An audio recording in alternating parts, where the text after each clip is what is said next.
بسم اللہ الرحمن الرحیم۔ رسول اللہ صلی اللہ علیہ وسلم نے فرمایا، جس شخص نے کوئی غلطی کی یا کوئی گناہ کیا، پھر السلام علیکم ورحمۃ اللہ وبرکاتہ، کیسے ہیں آپ سب؟ امید کرتی ہوں کہ آپ سب خیریت سے ہوں گے۔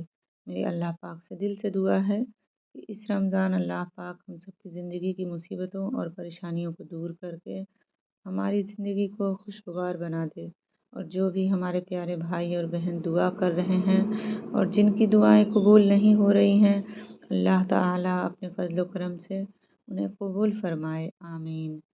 رسول اللہ صلی اللہ علیہ وسلم نے فرمایا، جو کسی جگہ بیٹھے اور اس میں وہ اللہ کا ذکر نہ کرے تو یہ بیٹھک اللہ کی طرف سے اس کے لیے باعث حسرت و نقصان ہوگی، اور جو کسی جگہ لیٹے اور اس میں اللہ کو یاد نہ کرے تو یہ لیٹنا اس کے لیے اللہ کی طرف سے باعث حسرت و نقصان ہوگا۔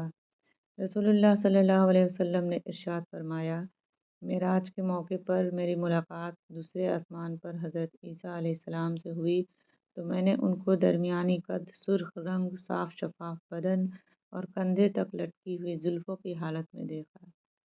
اللہ تعالیٰ نے چھوئی موئی کے اس چھوٹے سے پودے کے اندر احساس و شعور کا مادہ رکھا ہے۔ اگر کوئی آدمی اسے چھوتا ہے تو اس کی پتیاں سکڑ جاتی ہیں، پھر تھوڑی دیر بعد وہ پتیاں پھر سے پھیل کر تن جاتی ہیں۔ آخر چھوئی موئی کے اس پودے میں شرم و حیا کا مادہ کس نے پیدا کیا ہے؟ یہ اللہ ہی کی قدرت ہے جس نے اس پودے کے اندر احساس و شعور کا مادہ پیدا کیا ہے۔ رسول اللہ صلی اللہ علیہ وسلم نے ارشاد فرمایا، جو کوئی نماز پڑھنا بھول گیا یا نماز کے وقت سوتا رہ گیا تو اس کا کفارہ یہ ہے کہ جب یاد آئے اسی وقت پڑھ لے۔ مطلب اگر کسی شخص کی نماز کسی عذر کی وجہ سے چھوٹ جائے یا سونے کی حالت میں نماز کا وقت گزر جائے تو بعد میں اس کی قضا پڑھنا فرض ہے۔ حضرت عائشہ رضی اللہ عنہ سے پوچھا گیا کہ گھر میں حضور کیا کام کرتے تھے؟ حضرت عائشہ رضی اللہ عنہ نے فرمایا، آپ گھر میں کام میں ہاتھ بٹا دیا کرتے اور جب نماز کا وقت ہو جاتا تو نماز کے لیے چلے جاتے۔ رسول اللہ صلی اللہ علیہ وسلم نے ارشاد فرمایا، جس شخص نے کوئی غلطی کی یا کوئی گناہ کیا پھر اس پر شرمندہ ہوا تو یہ شرمندگی اس کے گناہ کا کفارہ ہے۔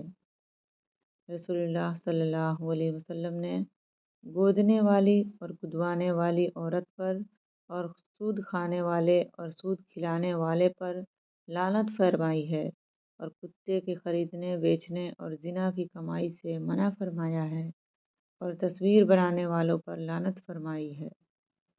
رسول اللہ صلی اللہ علیہ وسلم نے ارشاد فرمایا، ہلاک ہو گیا درہم و دینار اور سیاہ اور دھاری دار یعنی قیمتی کپڑے کا لالچی بندہ کہ اگر اس کو مل جائے تو راضی ہوتا ہے اور اگر نہ ملے تو راضی نہیں ہوتا۔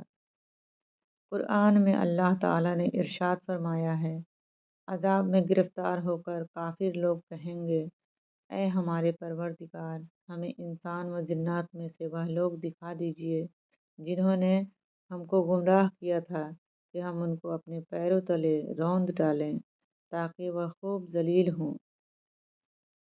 رسول اللہ صلی اللہ علیہ وسلم نے ارشاد فرمایا، انجیر کھاؤ کیونکہ یہ بواسیر کو ختم کرتا ہے اور جوڑوں کے درد میں مفید ہے۔ قرآن میں اللہ تعالیٰ فرماتا ہے، نیکی اور پرہیزگاری کے کاموں میں ایک دوسرے کی مدد کیا کرو، گناہ اور ظلم و زیادتی میں کسی کی مدد نہ کرو، اور اللہ سے ڈرتے رہو، بے شک اللہ تعالیٰ کا عذاب بہت سخت ہے۔ اللہ پاک ہمیں اس قرآن و سنت کی روشنی میں ہمیں چلنے کی توفیق عطا فرمائے۔ پھر اجازت دیجیے، پھر سے میں اگلی ویڈیو میں بہت سارے اچھے اسلامک باتیں لے کر آؤں گی۔ ویڈیو پسند آئے تو آپ پلیز ویڈیو کو لائک کر دیں اور شیئر کر دیں۔ اسلامک باتیں پھیلانے سے ثواب کے حقدار بنیں گے۔ ثواب کی نیت سے آپ اسے شیئر کر دیں اور چینل کو سبسکرائب کر دیں۔ پھر ملتی ہوں، اجازت دیجیے، اللہ حافظ۔